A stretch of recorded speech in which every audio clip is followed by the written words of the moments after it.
sang Gatotkaca nen mapak karo Kutut Kapira Kresna sang Partarsa manahar muji saktini la dalah iblis lanat ora ono udan ora ono angin ono bledek nyamber patak keparat ereng wong bagus gedhe dhuwur sapa kowe Satro Pringgondani Raden Gatotkaca ngaku kowe berduak saka ngendi kowe maling Aguna mburi saka negara Candipura keseting Gustiku Prabu Singakobra Ditya Werjan Wulandani kowe ganggu gawe laku kundi kawanku Endang Sunggotawati kowe kena mboyong Endang Sunggotawati bisa mecah dadane Gatotkaca lah dalah kowe ganggu gawe karo lakune Werjan Wulandani kowe wong legan golek momongan kebu punuk golek pasangan merangi tatal Grajawu ayo kaki kowe maju kowe ra keduga mingkat laku tak pecah ndas ngene maju cangkah saut petut kulumu kowe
kulumu.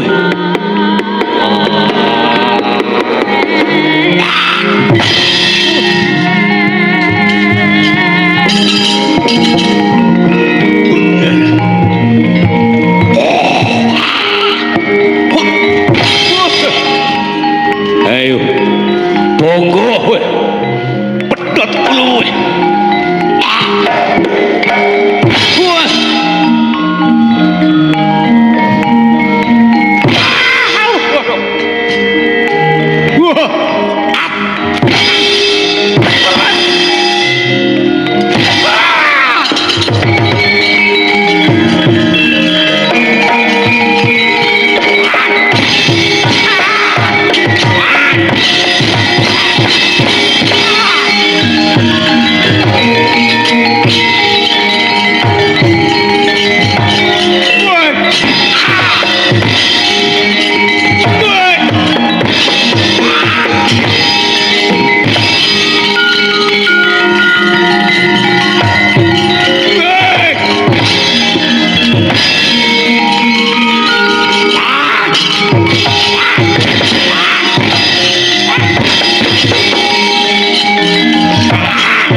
Aduh, kapok Gus. Kepethuk wong nek kaya ngene. Aduh. Gus, kula sampun kapok saestu Gus. Ayo, jalukamu. Aku dadi sangsara merga saka kowe. Kowe maling. Aku iso dadi sangsara sing ditakwaku. Mati. Aduh, kula nyuwun gesang Gus. Kula nyuwun gesang Gus. Ayo jalukamu. Aduh. Wis remuk tenan iki. Kampleng pisan nyawang opo-opo telu-telu. Kabur kan. Ayo. Sing kongkon kuwi sapa? Werjan Wulandari. Sing kongkon kuwi sapa? Nyolong endang senggata ati Ratu Gusti kula. Sapa jenenge? Prabu Singakubra, Ratu Candipura. Aku duduhna sing kongkon kuwi. Lah ajeng napa?